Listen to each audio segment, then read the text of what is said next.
just want to share something. There are a lot of communities out here, and we address the Italians, you know, up on Federal Hill, and with respects to the Italians, we honor those ancestors of theirs and their people.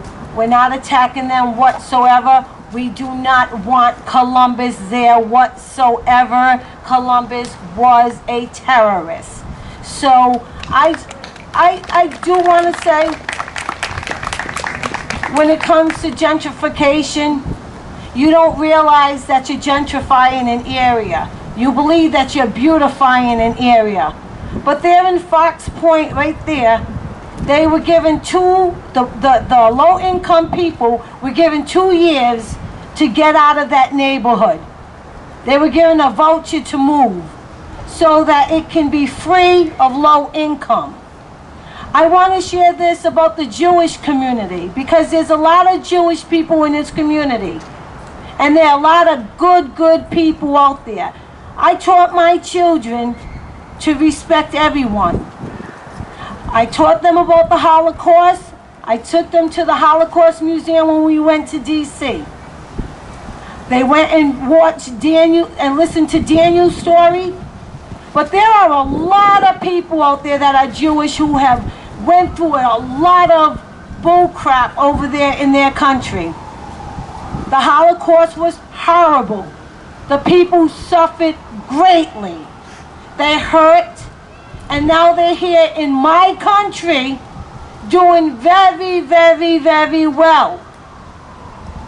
They know what it's like for someone to come in and strip and steal their land and rob them of their culture, their tradition, and kill their people.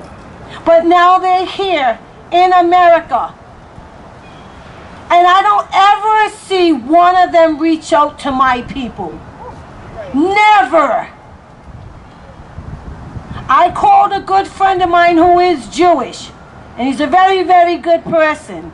And I asked him that question. Where is the Jewish community who speaks about all of the pain and suffering that they have gone through?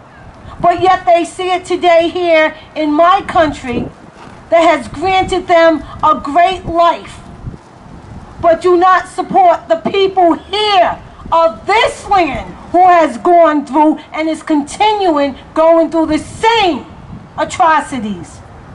Where are you? Why aren't you standing up and standing by our side? You know our pain. We have a museum for your people to share and tell your story. But the only museum we have in D.C. is a museum that tells you about our dancing, about our jewelry. But it doesn't share our story because they don't like the fact that we are reminders of their evil and horrible past. Every time they look at us, we are the reminders. They want us gone. They want the genocide to continue. When I go to Connecticut as a Narragansett tribal member, I pay the respect to the Mashantuckets, the Pequots, and any tribe out there. If I go to Seminole in Florida, Randy and I and my tribe pay the respect. When we go there, we have an Indian protocol that we pay the respect when we are on each other's land and their property. It is called tribal protocol. When you come here on our land, please introduce yourself. Pay the respects. Let us know what kind of business you're conducting.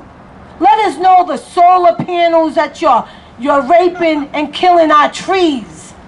You call that progress? The Green New Deal? Well, yeah, it's better than gas, I'm certain. But it's not better than trees. You are taking away all the forestry in the state of Rhode Island and everywhere else, and you're calling it great. This is our oxygen, people. This is what we breathe off of. And you're sitting there and you're allowing this. My whole thing is, Columbus, you started this genocide. It continued with the rioting in the 70s.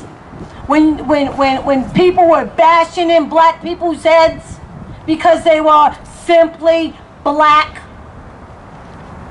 and racism just trickled down from Columbus right still today, and they're okay with that in their homes. But you young adults know better. You're better than your parents. You're better than your ancestors. Let's get rid of skin person. Excuse me?